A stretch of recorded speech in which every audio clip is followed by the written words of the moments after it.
Good morning, everyone. Welcome to American Scouser's morning coffee or tea with American Scouser. It's Wednesday. Back to being the greatest dad. Coffee is here. And with us, as always, Gordo in the house. What's going on, man? Hey, second greatest dad over here, I guess. if you if you take the mantle for first, I guess I have to settle for second. Yeah, you don't want to set the bar that high and like disappoint yourself anyway. So that's good. Right. So obviously it's game day, so we'll get to the game at the very end and kind of like give our predictions for that lineup and stuff. Obviously Jota out, so that kind of like changes things of what we were speculating on Monday. But let's get to the headlines first. We were literally just talking about this with Matush on Monday. It was kind of in the works, and we were talking about like these late manager changes and stuff like that. And lo and behold, Alan's like, "Good morning, Alan." The confirmed new head coach Sam is in the house. It's been a while, I guess, right? Since he took over a failing team. What do you make of this? Did they pretty much screw over Garcia, or is this kind of like break glass in case of an emergency situation and Sam happens to be inside the glass? 10 games. I mean, Harvard Garcia, I mean, he hasn't even lasted there's 4 games left of the season, right, for Leeds? Actually, I think it Is sounds it like a 4 video. or 5? I'll pull that up meanwhile. Yeah, and he's got, it's like 3 wins, 5 losses, 2 ties. Like, it just doesn't make any sense to me. I think you got to give him the end of the season. Leeds are obviously in the relegation scrap, but I think that I don't know. It's just, to me, it's too quick. And Sam Allardyce, there's not enough time for Leeds, I don't think, to make that manager change. So it'll be interesting to see what happens. But I do feel like they screwed over Javi Garcia. I mean, not only they have 4 games left, dude, they're going away to Leeds, at home Newcastle, away to West Ham, at home Tottenham. Hmm. So it's a pretty brutal schedule as well.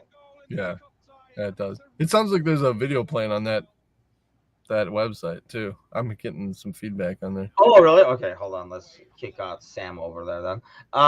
So So here's one weird thing, by the way. I was going to show you this. So let's get a guess now, Alan and whoever else. There's like a couple of people listening as well live right now as we get more people waking up.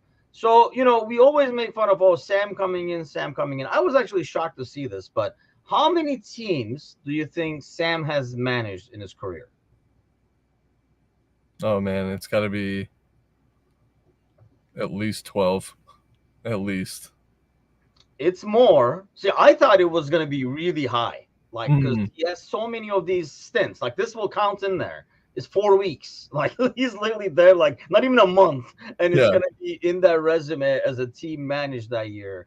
Ellen says 7. No, no, no. It's definitely like it's a lot. I mean, I honestly thought because we've seen him a lot more recently. Mm, So most of them, I mean, he goes in a real spurt after 2015.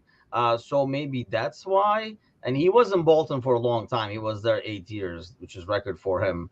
But I was shocked to see it's only 14 teams that he oh, has. that's close. Yeah, I mean, I honestly, yeah, that's good. And this includes Leeds, by the way. It's already in there. So this is the 14th team he's managing. So if Sam, there's a Turkish version of Big Sam in Oh, Turkey. all right. And okay, so it's basically makes Sam just go away in shame. Because I'm gonna show his uh, Wikipedia page over here where they show the teams he's managed. And as you can see, this is when you have to scroll down to Oh see wow. all the teams he has managed. So these are basically, I mean, even if you don't count the assistants, these are the teams this guy has managed. There's a lot of Wow. repeat visits, and you can see like they're like a year. In the same year, he's managed like 2, 3 teams and stuff. Because he's the kind of guy that similar to Sam in Turkey, they would like bring him on to save us, kind of thing. So we were talking about this with Mateo on Monday. Uh, do you think he has a shot at this? Just finding out the schedule alone there. Would it matter Well, if whoever was in charge? you'd imagine that. I'm pulling up the schedule for them too. You'd imagine that Newcastle definitely will still have something to play for. Come the final day of the season. They've got They have West Ham away and Tottenham at home. I feel like those are the two games that they have a chance of getting something out of. I mean, I guess Newcastle game is at home, but this weekend they're going away to City. And yeah, City's gonna need to win that game. That's a tough tough first game. So they'll probably drop points there. Newcastle, like I said, is probably gonna have something to play for. West Ham, I think, will probably be safe at last. That's not the last day of the season. That's the yeah, the game. last of the season is the Spurs game, which by then they might have nothing to play for as well, and we're kind of seeing them as like Thursday nights. They'll be playing for Thursday it's nights. one of those like Sparky's just rolling out of bed over here. Must be nice. Good morning. So I don't know, like it's gonna make an impact. I mean, is there anybody in the locker room that is now going to say, "Oh, thank God, Big Sam is here. Now we're gonna do this shit straight"? No, because I think a lot of those guys actually really liked and that Jesse Marsh. I think that the players actually did like him. It just like wasn't a really great squad. And his tactics sometimes were lacking, and he was really reluctant to make changes in the middle of the game to impact.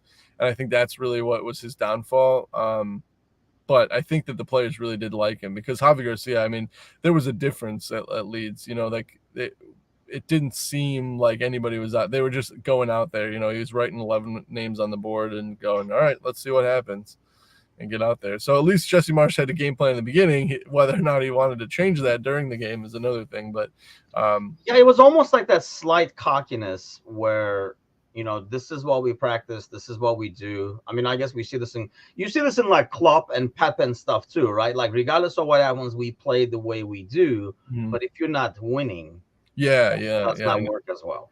And if the team's not good enough to give you those results, then it's tough. And that's what I honestly think was Patrick Vieira's downfall at Palace was Palace had an identity, where it looked like there was a goal and everybody was on board with it, but they just didn't have the players to like finish it out, and it wasn't good enough. So I think it was similar with Jesse Marsh. So I think I don't think anyone's like, yes, Big Sam, I can't wait.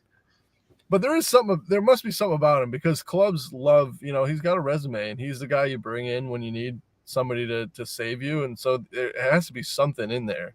And I mean, sometimes you're shocked to hear some of these managers and how good they can motivate players. And it's just like, that guy came in and made you want to run through a brick wall. So we'll see.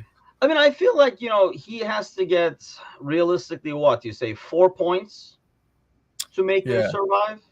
Which is looking at the schedule though, that 4 points that's going to be tough to get there. Yeah, you're gonna have to count on the Tottenham. I mean, you're pretty much counting on your last 2 games to get those 4 points, probably, right? Like maybe squeak one out of the home Newcastle or away at Leeds, and then maybe finish it off at home with Spurs, a win.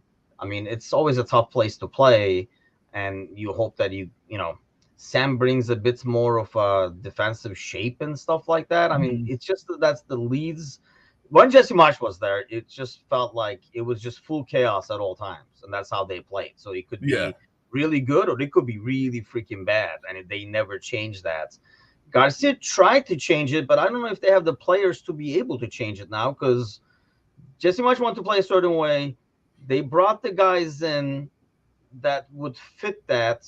But then they got rid of Jesse Marsh. So now the new guy comes in, and that's not how he wants to play. Yeah, which is always, and that's the thing is like you give him 10 games with somebody else's team in the middle of a season. It's like that's really, and then there's 4 games to go and you get rid of him. But I mean, I guess it's more money for them to stay in. It is a big situation. They can't, if they were going to do something, they had to pull the trigger, I guess. So you can kind of argue it both ways. But I mean, with Brighton losing in the semifinals to Manchester United, it opens up a second Europa League place too for the Premier League. So Tottenham are still going to probably have something to play for on that final day. So you're hoping, I guess, if you're a Leeds fan, you're hoping that West Ham get points this weekend. I know they're probably not going to get any points today against City, but you're hoping they get points this weekend so that when they go into the game the following week with you, they don't need any points because they'll have got, I really think 37 is probably safety this year, and West Ham sitting on 34, I think, right now. So hoping you're probably rooting for West Ham so that they go into that game against Leeds, and that's where you pick up 3 points. I'm glad you said that. I feel like Sparky says 31 points for safety. I don't think 31 points is getting you safety. Yeah, Or because I there's know you're at four. 31 now because there's three teams at 30 right now, and Everton is at 29. You're gonna figure two out of those four are going. I think Forest plays Southampton at home, if I remember right, and that's this weekend. So if Forest wins that, they will be at 33. I feel like 34, 35 is where you're like, I think we're good. Yeah. You just look down and be like, I will be fine. These guys won't get here, kind of a deal. But it's going to be, yeah, this weekend is going to be big. What did you think of the Everton game, Everton Leicester? I don't know if you got a chance to look Monday. But it was kind of wild. I mean, that game kind of had everything you'd expect from a relegation scrap. It is nuts to see that those two teams are the teams that are battling for points down at the bottom. But I mean, classic Everton. They go one up and then give 2 goals and then have to really just like we were doing last week and just everyone's on their edge of their seats hoping they get that tie, and then that's what they do. So that was it was entertaining for a neutral, and I usually never watch Everton games, but that one I tuned in and was pleased to watch. Yeah, I was watching it as I worked, and yeah, you were like, yeah, this is probably why these guys are where they are at, kind of thing. Like some of the things that you were watching. Yeah, I can't stand Pickford, hate that guy, and I think that's one of the reasons is that yeah, I feel like Everton has a lot of guys that are just not likable, and obviously Fat Frank is in charge, and his record, man. I mean, holy cow, that dude is in the shitter too. By the way, I'm sorry, Shan Douche is in charge. Who are like the top two managers I hate. So Right, right. double misery this year has just Yeah. been great. It has just been great. Okay, how about this? This is basically hot off the presses for the most part. Um, looking when Fabrizio says it, there must be a bit more truth to it because the rumor he got is a bit more reliable, kind of a deal. With Bellingham almost at Real, kind of a thing. What do you make of that? I don't know if you ever talked about this in terms of like Liverpool's kind of like search or chase, I guess, for Bellingham.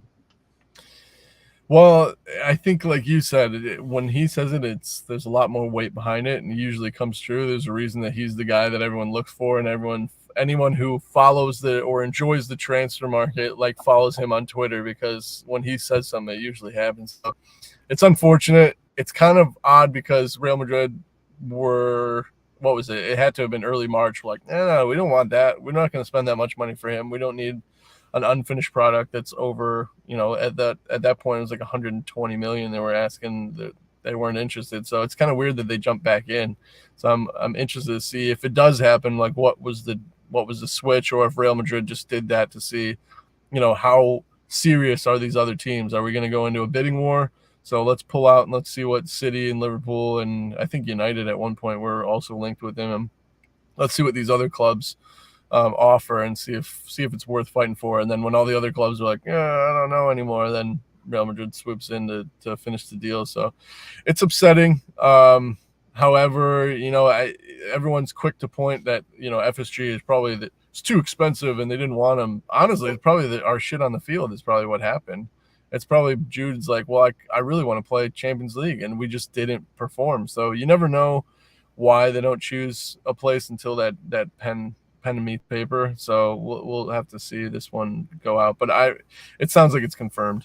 Yeah, Alan says it's a done deal over discussion already this morning. I'll just believe it when the signatures are all over the place on these. But I can see it, and this was a conspiracy theory I threw out maybe like a month ago. I mean, if you think about it, and I know like everybody's going to be upset and everything that we didn't spend the money FSG out and all that kind of stuff. But really, I think we saw this year a year ago. It's felt like he's the missing piece. You put him in there, and it's just nobody can stop us. I think we've seen this year that there's a lot of pieces needed. So for you Yeah. to go spend 150 on a guy, and I know we go back and forth, but especially like with Bickler, I do feel there's a cap to what we spend, and you don't want to spend 75-80% of it on one guy because you have more needs. I mean, you can go now probably, especially if they're getting Bellingham, And I know they're signing Kroos, I think, to an extension as well, or they just did. I think it would be good to go get Tchouameni, who is the guy we initially wanted last summer, and Mhm. he actually chose Real over us. I don't know why we would not just go and get that, and probably going to be like 50, 60, you would think. And then you fix a huge problem, get a guy you really wanted, get a guy that Klopp wanted all along for your midfield, and you have an extra 100 now to spend on your other needs.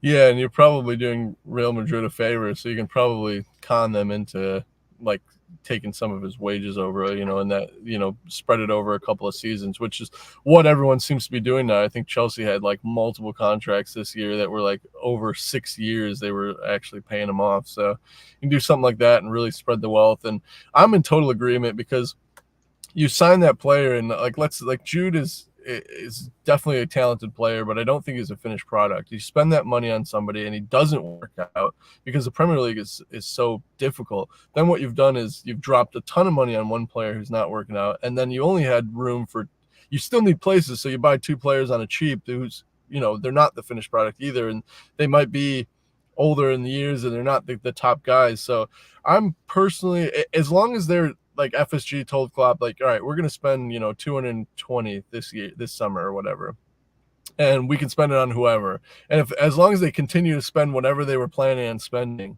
I think we'll be fine. And I think you can get better pieces for it. Those 50, 60 diamonds in the roughs that Klopp can kind of turn into to shine him up and make him like the Manes and the Salahs, where he takes somebody that's right there and then breaks them into like the next level. So hopefully we can see that. I just really don't want to be this timid thing that we've done for the last couple of years. Was like, well, we wanted Jude and we didn't get him, so we're not going to go for anybody else. It's like, well, that's Yeah. done. We can't do that again. And I think, yeah, that's the thing. I mean, if we do that, yeah, then this is a failure. I think everybody like kind of like losing their shit over this, saying like, "Oh, what a big failure" and stuff like that. I don't know if you spend that money wisely. I think this is a smarter move. So because you're gonna need another center back, especially if you want to play this way moving forward, you need another center back or two, and you definitely need 3 to 4 midfielders. I mean, and based on what we do up front, we'll see what was needed up front. I don't know if Costas is going to stay, so you might need like a cheapy left back to back up Robertson or whatever the case might be. But you have several pieces you need to fill, and I think it's a lot better to get Mason Mount is still available. I'd be all over that. Sparky says Ailing and Rice. Rice, yes. Ailing, I mean, I don't know what his price would be, but I not as big on that one, but I think, and I agree with Sir Z. Like it feels like it would be 10 times worse if you went to City, maybe for me, as opposed to just going to Real and being over there. Is that Definitely. because he's not going to go against us and hurt us? I don't know, but it feels less painful for him to go to Real, and maybe because at least he's going to another legit club and not Mm. City. Yeah, definitely that plays a part. I wouldn't say that he wouldn't hurt us because Real Madrid seem to be our Champions League Yeah, bogey team, but next year we won't be in the Champions League most likely, so it's not going to matter next year. Um, But yeah, Luke Ayling, he was a monster when Leeds came up. yeah, He was part of the reason that they did make that promotion jump. But he really hasn't showed anything in the Premier League for me, and he seems to be pretty injury prone, which is like, let's not add somebody else that's a good player but also injury prone. It's like we take too many chances on those guys. We've literally got a bench full of them, and like I think sometimes that we jump in to guys like that because we can get them on the cheap because everyone's kind of stays away from them because yeah. they've got a history of injury, and it's like, all right, well, we can get a Thiago on the cheap because of that and make it work for a little bit until he's out for half of the season. So Yes. So actually, yeah, that news just came out yesterday. Hip surgery. He's gone for the year. I know Jota is out because of that back injury. At least he was a doubt for today. Knowing that and knowing that we got another game on the weekend, I almost expect him to be. See, that's like a lot better shopping list for me. Like I would rather do this I because like that. really you're talking maybe instead of Casiedo because you already got McAllister and Nunez, you go get Mount. I mean, I would rather if they say Bellingham or McAllister, Nunez, and Mount. I'm going McAllister, Nunez, and Mount. I mean, for the Yeah. same money, I think you're getting three play. You're getting a brand new midfield instead of one guy. It kind of like reminds me of like when like you see it in NFL and stuff like that. They trade the farm for like the first pick. And one, okay, you get the guy, he better be good. And then even if he's real good, now you got nobody to freaking play with him because you got rid of Mhm. everybody else and you gave up your chances to sign anybody else. So now Right. he has nobody to freaking play with. So I like that a lot better, like Sir Z's plan over there. Casiedo would be great, but I think they're gonna ask a lot for him. And I don't know if they're gonna give you McAllister and Casiedo Right. in this That's offseason. that's the thing. Yeah, you're gonna get 1-on-1. And honestly, you could probably open up, the negotiations with one of them and be like, well, all right, if you don't want that one, how about this one? So sometimes that players like clubs will do that where you ask about somebody else, like, well, we're not willing to give him up, but we do have a similar player that's we're looking to offload, and sometimes the transfers can happen that way. Sparky says Mount can't get into shit plastic team. Why would we want him? I guess my question would be, why would Mount want to get into that team? Is my question. I mean, I watched that team yesterday. Those guys are already on vacation. Like they have checked out. The first two goals they conceded, I actually put this on Discord. It felt like a FIFA glitch where if you make that pass along the middle, Yeah. no defender is going to be able to touch it, kind of a thing. I mean, that team has definitely checked out. So I don't blame. I mean, that would be like saying everybody on that squad is worthless right now. There's a lot of good players over there, but when it's chaos and you got two locker rooms and all kinds of stupid shit going on, there's a lot of backfighting in the background, like people saying, people complaining about playing time because you got two freaking locker room full of guys. So it's just full chaos created. It's basically like a textbook study on how not to run a club. Or how not to use money when running a club or something like that. You can make a lot of case studies out of that. You mean you can't put four guys in another locker, like an adjacent locker room, and make your team work? See, I did not know that. I had heard about the locker room thing. I guess they divided them by language to really blend them Which in is together. So as like, they're let's looking at me, combine like the English team. this way, Spanish this way. Yeah, yeah. Yeah. Oh man, like let's just keep the rivets in our team so deep that you can't even communicate because you never learn to communicate with another language. He's like, oh man, I should have taken that course. I'm stuck with these bozos in this Right, room. right. Chelsea I'm Trinity includes up to 4 translators for 35 players. I mean that's why. I mean it's just full chaos. So I don't think you can judge any player on that squad. There's a lot of good quality on that team. I don't think you can judge any of those guys. I mean, you look at like people like Thiago Silva and stuff like that. They're like, what the fuck? I think it's worse for experienced players in those scenarios too, because they've been there, done that. They've seen chaos, they've seen organization and smooth operation, how things should be. I think that's usually worse. You get a young guy, he doesn't know any better. But you right, get right. guys that are like older and been there and done that. They look around, they're like, dude, this is brutal. Like, you Yeah. guys don't know how bad this is, kind of a deal. So I know, just watching that game yesterday, Alan says Chelsea equals faulty towers. By the way, for the American audience over here, I mean, Faulty Towers is like a hidden gem that It's one of the nobody best. here knows. Like, It's one of no the one best. I talk to. And I think we watched that so many freaking times. I can just hop onto any scene.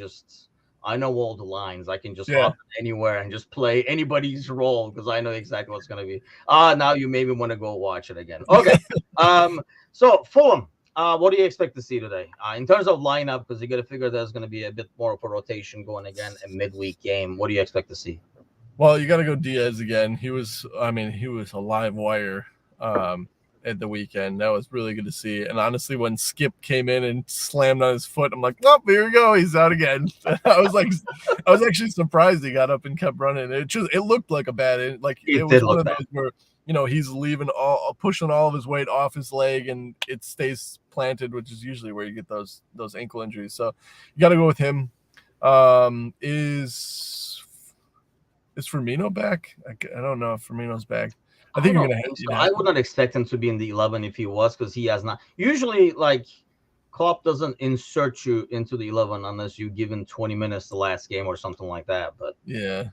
Nunez, I mean, you think it's likely to see Nunez and like a Yeah, because Gakpo come off the bench? you're running out of options. But Gakpo, like he was good midweek. Um, I enjoyed watching him last Wednesday play. He was, I mean, his speed and power is something that I really like on the ball. His finishing, his final decision making is rough, but yeah, you're kind of running out of options. So you're probably going Salah, Nunez, Gakpo, most likely, or throwing Diaz in for one of those two.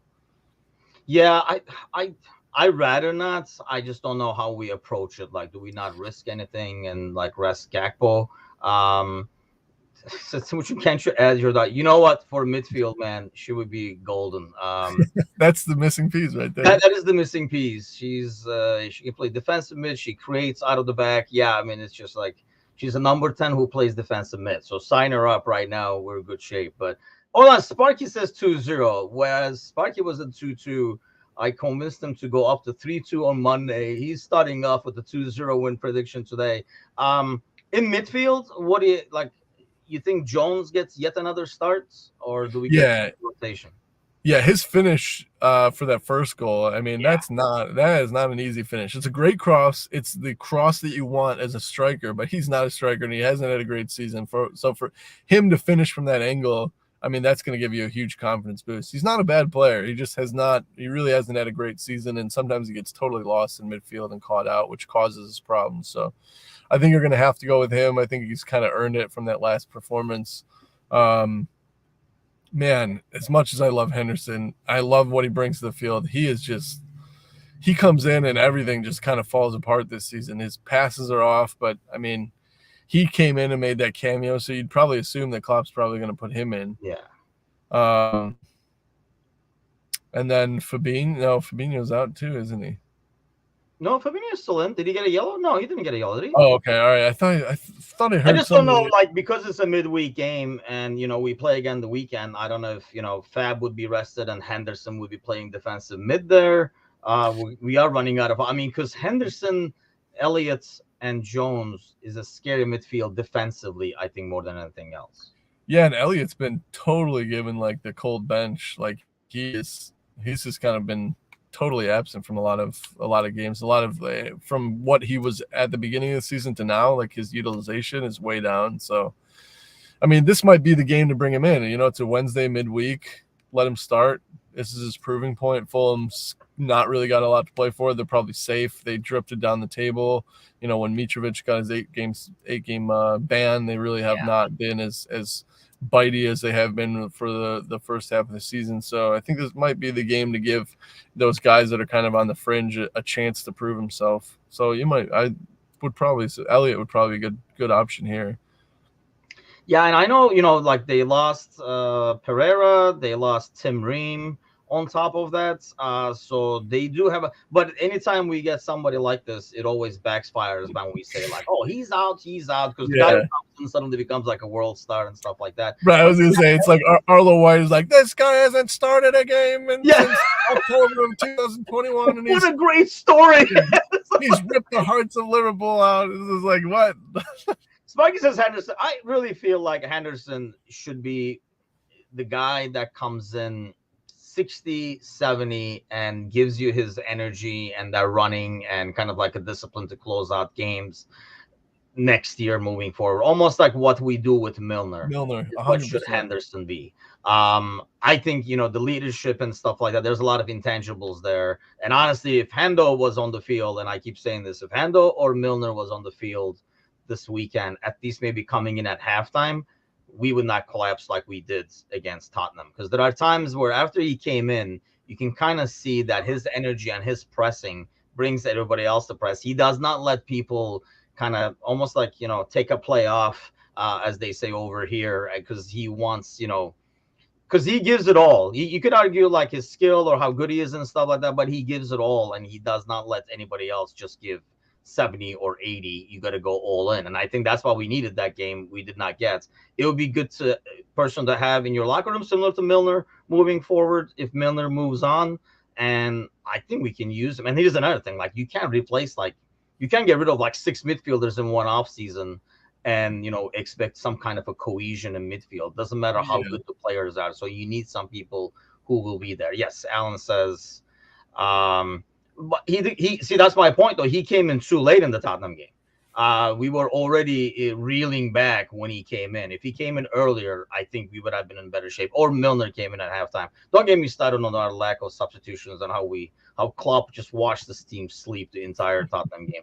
And yeah, I agree with Alan. He makes everyone work harder. And I think that's all you kind of need. More than what he brings, he adds another 10-20% to people around him. And if the people around him are good, I think you're in good shape. But score prediction from you. I would say 3-1. I think it's going to be a little easier than last time. Hopefully, fingers crossed, but 3-1. Because last time I predicted, I was right. I said 2-1 West Ham, but the last 10 minutes we're all going to be butt puckering up. And that's exactly what happened. Exactly, like including the squeaky bum time and all puckering, and I'm like, this bastard called it. So let's say 3. I'll say 3-1. I bet you Fulham score first. God, yeah. You know what? I wouldn't put it past it. Yeah, Alan is going with 3-1. That's my favorite score, so I'm rolling with that as well. And let's see how it goes. Enjoy the game, everyone. Tomorrow night, I'm sure the boys with Mecca will discuss the game and dissect the hell out of it. Followed by the fantasy nerds giving you the fantasy info. As that thing is wrapping up, I don't know if it's getting tight or not. I'm still studying Cancelo and hoping for a big comeback there. So we'll see. We'll see what happened at the end of the year. I'll look over there and see it. Gordon, thanks for as always. Thanks to everyone joining in and liking and sharing and stuff this morning. See you guys Friday morning. Take care.